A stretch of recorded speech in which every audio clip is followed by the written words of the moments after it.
اسلام آباد 7 سفر 25 ستمبر کو منعقد ہوگی. تمام مومنین سے شرکت کی استدعا ہے. مولانا انتصار حیدر جعفری خطاب فرمائیں گے اور خصوصی شرکت انجمن محمدیہ پشاور مرکزی مارکی دستہ انجمن علماء بطول زبان مرکزی مارکی دستہ شرکت کرے گا. اب میں گزارش کروں گا جناب صاحب نقوی اور کینیڈا سے کہ وہ آپ کا سلام پیش کریں بآواز بلند صلوات.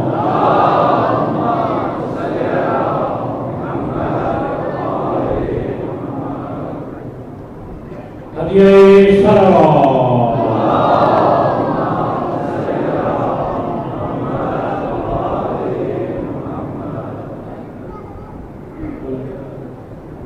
جناب ظاہر نقوی اور کینیڈا ہم سلام پیش کریں گے بآواز بلند صلوات.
ایک بہت طویل عرصے کے بعد راولپنڈی اسلام آباد میں پڑھنے کا موقع مل رہا ہے. جہاں بھی حاضری اور ڈیوٹی دینے جاتے ہیں مولا کا بڑا خاص کرم ہے کہ ہمارے بنائے ہوئے ہمارے بڑے بھائی کلام پڑھتے ہیں. بہت خوشی محسوس ہوتی ہے لیکن ساتھ ساتھ ایک ذمہ داری آ جاتی ہے کہ اب اس سے کچھ ہٹ کے کچھ نیا سنایا جائے کہ آپ کی عبادتوں میں اضافہ ہو. مجلس کی قبولیت کے لیے اپنے اور میرے مرحومین کی بلند درجات کے لیے اور خصوصاً امام زمانہ کے ظہور میں تاجیر کے لیے بلند تر صلوات کیجیے گا.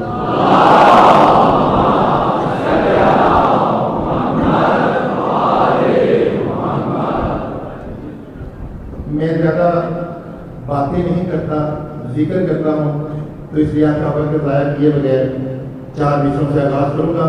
اپنی موجودگی کا اظہار کرتے ہوئے ایک بار دیگر بلند تر صلوات پڑھیے گا.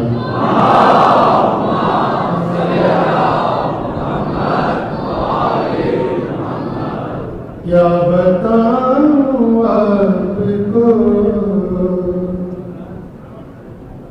کتنا بڑا دل ہو گیا. یہ مصرع خصوصاً ان والدین کے لیے جو اپنے بچوں کے ساتھ یہاں پہ آئے ہوئے ان کی نظر کرو گا. کیا بتاؤں آپ کو کتنا بڑا دل ہو گیا. میں مصرع پھر ریپیٹ کروں گا. طالب بھائی آپ کی فوق نظر ہے. کیا بتاؤں آپ کو کتنا بڑا دل ہو گیا. میرا بیٹا یعنی کہنے کے قابل ہو گیا.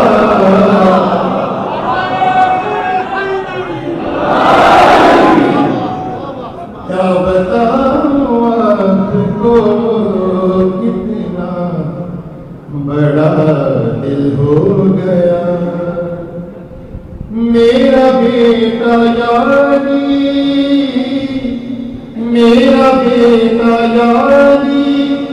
کہنے کے قابل ہو گیا. کیا بتاؤں آپ کو کتنا بڑا دل ہو گیا. ابھی یہاں میرا دل کچھ بڑا ہونے جا رہا تھا. میں نے ایک اور منظر دیکھا تو میرا دل اور بڑا ہو گیا. کہ ماتمی تھے میرے ماتا میرا بیٹا اس گھڑی ماتمی تھے میرے ماتا میرا بیٹا اس گھڑی میری انگلی چھوڑ کے ہلکے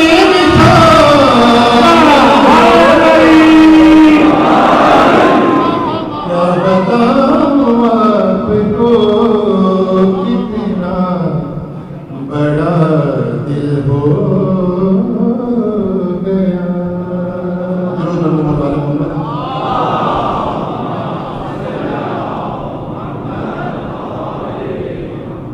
ابھی میرا بالکل تازہ پڑھا ہوا کلام مولانا نے اس کو بڑی عزت بخشی کافی اب آپ نے پڑھا. میں وہی کلام آپ کے سامنے پیش کروں گا لیکن اس کے بالکل نئے اشعار جو آپ نے کسی بھی جگہ نہیں سنے وہ آپ کی اس بات میں نظر کروں گا. ایک بلندر سوال پڑھیے گا.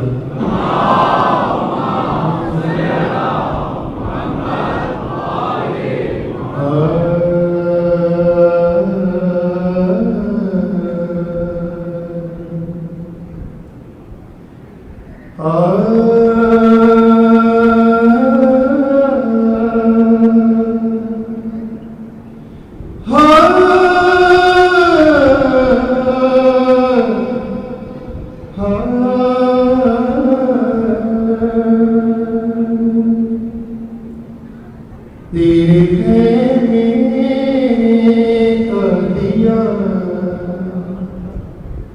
دیکھ لیا ہے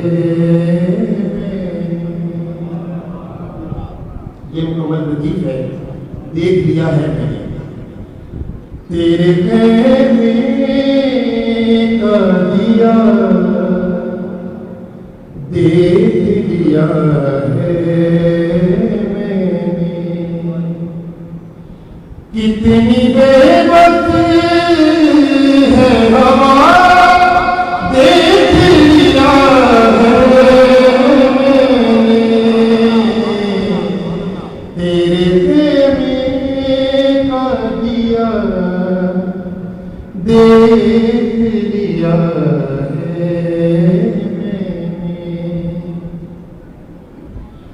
روز کشے کو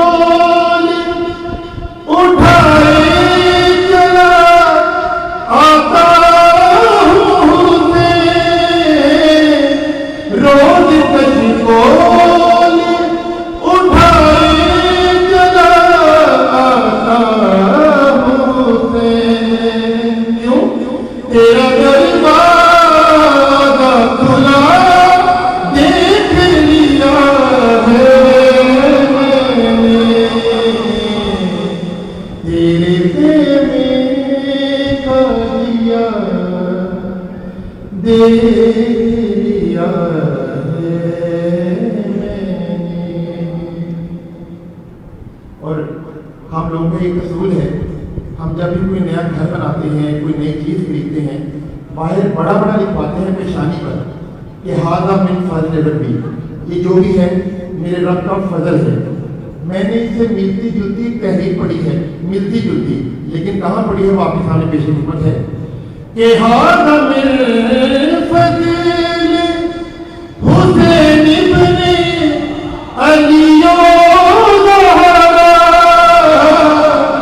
ھذا من فضل حسین ابن علی زہرا حر کے ماتھے پہ لکھا دیکھ لیا ہے میں نے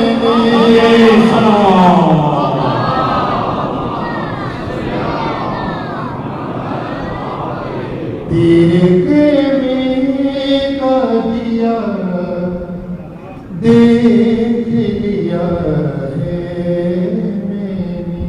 اب کچھ نئے شان کا تبرک آپ کی طرف پیش کرنے جا رہا ہوں کہ حلقہ ماتم شبیر میں ماتم کرتے حلقہ ماتم شبیر میں